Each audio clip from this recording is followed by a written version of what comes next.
Welcome back dear students. फटाफट से video start करते हैं। हम कर रहे हैं वेक्टर डिफरेंशिएशन, जिसका आज पार्ट 3 है। तो जरूरी है कि आप पहले पार्ट से देखते हुए आओ, तो आज का जो वीडियो है, आज का जो एग्जाम्पल है वो आपको समझ में आएगा। एंड आज का जो एग्जाम्पल है वो बहुत इंपॉर्टेंट है, यूनिवर्सिटी एग्जाम में पूछा जाता है। ठीक है, तो आपको अगर पहला वीडियो दूसरा वीडियो चाहिए तो कहाँ मिलेगा आपको पता है, प्लेलिस्ट में। प्लेलिस्ट कहाँ मिलेगी? डिस्क्रिप्शन बॉक्स में। तो शुरू करते हैं आज का वीडियो। सो आज हमें देख रहे हैं एक बहुत important example. The example says that a particle moves along a curve. कैसे बताया था आपको इमेजिन करने के लिए? एक बॉल है आपके पास में और उसको आप फेंक रहे हो, तो वो किस डायरेक्शन में जाएगा? एक कर्व की डायरेक्शन में जाके नीचे गिरेगा। सो पार्टिकल क्या है? बॉल है। A particle moves along a curve, x equal to this, y equal to this. ये सारे क्या है? ये पैरामीट्रिक इक्वेशंस है, जो जहां t मतलब टाइम होता है, तो हमें इस टाइम पर वो पोजीशन बताता है। ठीक है, टाइम 1 सेकेंड में कहां पहुंचा, 2 सेकेंड में कहां पहुंचा। So this is the equation, parametric equation बोला जाता है। तो ये XYZ दिया हुआ है इस time where t is time. Find करना क्या है यहाँ पर? Components of its velocity and acceleration. Previous video में अच्छे से बताया है आपको component of something in the direction of something कैसे निकाला जाता है। उसका फॉर्मूला अगर आपको कंसेप्ट पता है तो आप किसी का भी कंपोनेंट किसी की भी डायरेक्शन में निकाल सकते होंगे। जिन्होंने प्रीवियस वीडियो देखा होगा उनको ये बहुत इजी लग रहा होगा कि how to make the formula. आएंगे, उसके ऊपर भी आएंगे। पहले धीरे धीरे आगे बढ़ते हैं। At time t equal to 1, तो सबसे पहले कंपोनेंट ऑफ वेलोसिटी अगर निकालना है या एक्सेलरेशन निकालना है तो हमारे पास वेलोसिटी होनी चाहिए, हमारे पास एक्सेलरेशन होना चाहिए। वो है क्या? नहीं है, तो पीछे रिवर्स गियर में जाते हैं। एक्सेलरेशन फाइंड करने के लिए वेलोसिटी चाहिए होती है, वेलोसिटी के लिए r चाहिए होता है। r मतलब position vector. And position vector कैसे फाइंड करते हैं हम? जैसे बताया था, बहुत इंपॉर्टेंट चीज है। तो पोजीशन वेक्टर मतलब xi plus yj plus zk। x आपके पास है, दिस वैल्यू, y आपके पास है, z आपके पास है। वैल्यूज यहाँ पुट कर दी तो मिल गया हमें r। ठीक है, r मिल गया तो उससे हमें अब मिल जाएगा v क्या होता है? Velocity is dr by dt। बस डिफरेंशिएट करना है हमें, डेरिवेटिव लेना है इसका विद रिस्पेक्ट टू t। तो जहां जहां t होगा बस उसी को डिफरेंशिएट करना है, बाकी सब हमारे लिए कांस्टेंट्स होंगे। तो आगे बढ़ते हैं। Yes, this is my v कैसे फाइंड करेंगे? dr by dt। तो r हमारा पीछे ये पेज पे चला गया था तो मैंने यहाँ लिखा हुआ है। तो first term, what is derivative of 2t square? It is 4t, right? तो ये लिख लूंगी मैं 4t into i. Then what is derivative of t square? Again यहाँ ब्रैकेट पुट करना नहीं भूलना, जब दो टर्म्स होती है तो ऑलवेज पुट अ ब्रैकेट। तो t स्क्वायर का डेरिवेटिव हो जाएगा 2t माइनस 4t का डेरिवेटिव हो जाएगा 4 into j cap plus next term क्या होगी यहाँ पर? 3t का डेरिवेटिव हो गया 3 एंड 5 का डेरिवेटिव क्या होगा? 0 because it is a constant. तो 3k कैप। ये मिल गया मुझे वेलोसिटी। वेलोसिटी मिलने के बाद में what should I find out now? अब हम एक्सेलरेशन निकालेंगे। तो एक्सेलरेशन मतलब वेलोसिटी का ही डिफरेंशिएशन, उसी का डेरिवेटिव। तो फिर से डेरिवेटिव निकालते हैं। विद रिस्पेक्ट टू क्या कर रहे हैं हम? t कर रहे हैं। तो 4t का डेरिवेटिव 4, यहाँ पे i as it is. 2t का डेरिवेटिव हो जाएगा 2j एज इट इज। अब आप बोलोगे 4 कहाँ गया? तो 4 का डेरिवेटिव 0। वैसे ही ये कांस्टेंट है पूरी टर्म्स, तो इसका डेरिवेटिव 0 हो गया। अब वेलोसिटी और एक्सेलरेशन मिल गया है। अब आगे बढ़ते हैं क्वेश्चन की तरफ। क्या फाइंड करना है हमें? कंपोनेंट ऑफ इट्स वेलोसिटी और एक्सेलरेशन एट टाइम t। ये चीज देखनी बहुत इंपॉर्टेंट है। हमें कंपोनेंट तो निकालना है, एक्साइटमेंट में जल्दी से फॉर्मूला लिख के निकाल मत देना। पहले देखो कि इन जनरल निकालना है या किसी पर्टिकुलर टाइम पे। तो यहाँ टाइम t इक्वल टू 1 दिया है, तो पहले हम क्या करेंगे? वेलोसिटी और एक्सेलरेशन को at time t equal to 1 पे निकाल के रख लेंगे। सो मैं निकाल लेती हूँ at t equal to 1। What is v bar? t equal to 1 मतलब जहां जहां t है वहां 1 पुट कर दो, तो ये बन जाएगा 4i प्लस ये हो जाएगा 2 माइनस 4 दैट इज माइनस 2। तो इसको माइनस लिख लेते हैं। This should be minus 2j plus 3k as it is, क्योंकि यहाँ पर कहीं पे भी t नहीं है तो it will be as it is. तो ये हो गया मेरा v बार। कब? जब t इक्वल टू 1 है। एंड a बार भी निकाल लेते हैं, मतलब एक्सेलरेशन में निकाल लेते हैं व्हेन t इक्वल टू 1।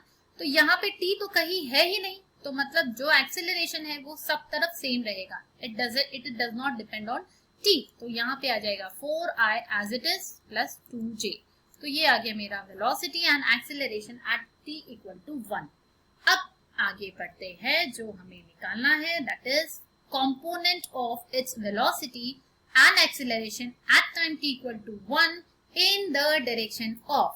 ठीक है, तो क्या बताया था, जिसका कंपोनेंट निकालना है पहले वो लिख लो, डॉट प्रोडक्ट लेना पड़ता है किसके साथ, जिसके डायरेक्शन में आपको जिसके डायरेक्शन में निकालना है उसके यूनिट वेक्टर के साथ। तो अगर मैंने इसको नाम दे दिया a, तो मुझे लेना होगा a कैप, राइट। तो सबसे पहले इसको एक नाम दे देते हैं इस वेक्टर को, जिसकी डायरेक्शन में हमें निकालना है। तो हम उसको कैसे लिखेंगे, we will write it as, तो हमने इस जो वेक्टर था हमारे पास में जिसके डायरेक्शन में हमें कंपोनेंट निकालना है उसको एक नाम दे दिया a बार।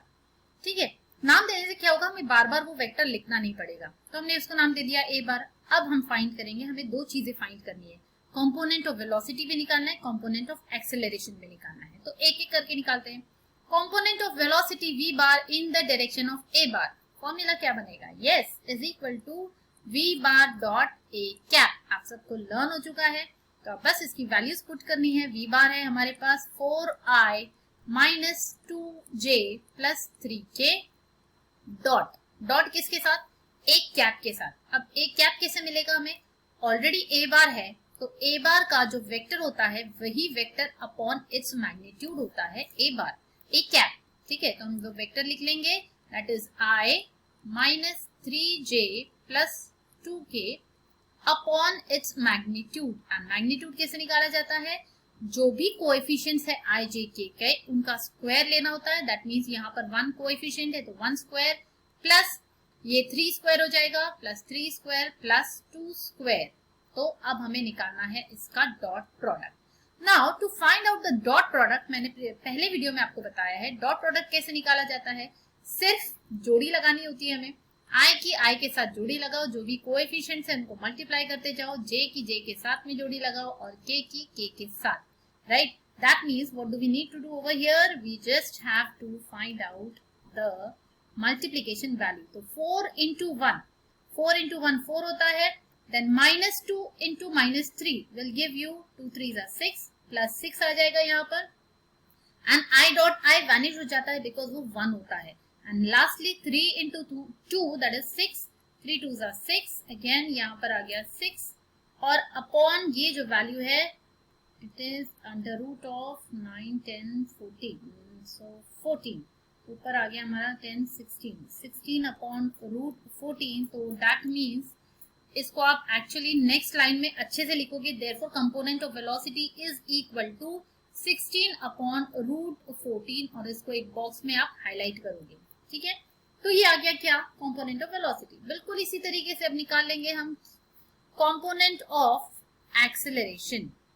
पहले लिख लेंगे therefore component of acceleration a bar in the direction of, ये स्मॉल a बार है और ये कैपिटल A बार है, in the direction of capital A bar is equal to क्या होता है फॉर्मूला, जिसका कंपोनेंट निकालना है वो लिखना होता है, डॉट प्रोडक्ट लेना होता है किसके साथ, जिसके डायरेक्शन में निकालना है उस वेक्टर के साथ, नहीं उसके यूनिट वेक्टर के साथ, कैप के साथ। ठीक है, तो बस वैल्यूज पुट कर देते हैं। a बार क्या था हमारे पास, I think 4i plus 2j, yes. तो ये आ गया हमारा 4i प्लस 2j। कैप लिखना जरूरी होता है, एग्जाम में भी आप लोग को लिखना है। I know that it is time consuming, but लिखोगे तो आपके मार्क्स कटने की गुंजाइश नहीं होगी। जहां जहां आई जे के आता है वहां पे कैप लिखना होता है। डॉट ए कैप के लिए पहले ए पता होना चाहिए, तो वेक्टर ए क्या है, ए कहाँ गया, i minus 3j plus 2k।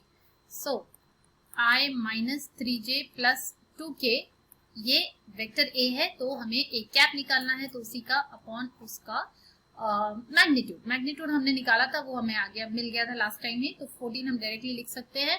नहीं, एग्जाम में आप ऐसे नहीं लिखोगे, एक्चुअली यहाँ पर आपको लिखना पड़ेगा, दिखाना पड़ेगा 1 square plus 3 square plus 2 square. Next step में आप डायरेक्टली लिख लोगे।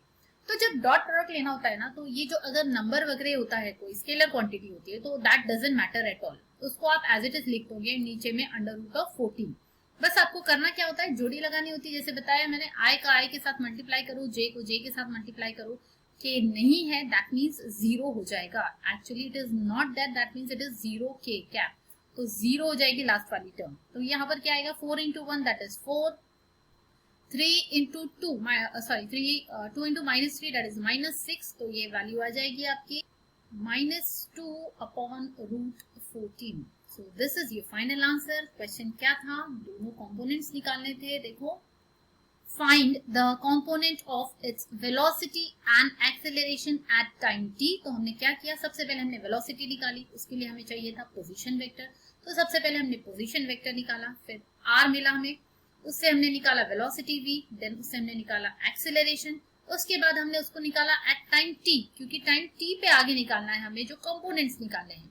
फिर हमने क्या किया, कंपोनेंट्स निकाला, किसके डायरेक्शन में चाहिए था उसको एक नाम दे दिया a, फिर उसका फॉर्मूला लगा के हमने दोनों वैल्यूज फाइंड की। I hope the idea is clear. ये बहुत इजी है, मैं पहले से आपको बोलते आ रही हूँ, ये पूरा चैप्टर इज वेरी इजी, बस आपको समझना चाहिए। कोई भी चीज जब तक नहीं समझती है तो बहुत हार्ड लगती है, समझ जाने पर वही चीज बहुत इजी हो जाती है, राइट। मेरा काम यही है आपको समझाना। नहीं समझता है तो कमेंट करके मुझे बताओ, मुझे पूछो, कोई क्वेश्चंस होंगे, कोई डाउट्स होंगे तो। और अगर नेक्स्ट वीडियो चाहिए होगा तो मुझे कमेंट करके जरूर बताना, नहीं तो I will stop this series. अगर आपको जरूरत होगी तो ही मैं टाइम इन्वेस्ट करूंगी, ठीक है। तो बताओ मुझे, so that I can make the next video. तो आगे और बहुत ये जो वीडियो ये जो एग्जाम्पल बताया ना, ये इस टाइप के एग्जाम में पूछे जाते हैं, और डेफिनेटली मतलब चांसेस है काफी इस टाइप का क्वेश्चन एग्जाम में आने के लिए। होगा क्या, ज्यादा से ज्यादा ये जो XYZ की वैल्यूज है वो चेंज हो जाएगी, वेक्टर चेंज हो जाएगा, बट अगर आपको कंसेप्ट पता है, आपको करना क्या है, तो ये मायने रखता है क्या, ये नंबर कोई भी हो जाए, कुछ भी हो जाए चेंज, टी चेंज हो जाएगा, वेक्टर चेंज हो जाएगा, तो you can find out, right. तो इस टाइप के आपके बुक में जितने भी एग्जाम्पल्स है, देखो मैं ज्यादा आपकी प्रैक्टिस नहीं लेने वाली हूँ, ठीक है, तो आपको प्रैक्टिस खुद करनी है। जितने एग्जाम्पल्स आपके बुक में है इस टाइप के, वो आपको सॉल्व करने हैं। नेक्स्ट वीडियो अगर मैं बनाऊंगी भी तो it will B of on a different topic, ठीक है। चलो मिलते हैं नेक्स्ट वीडियो।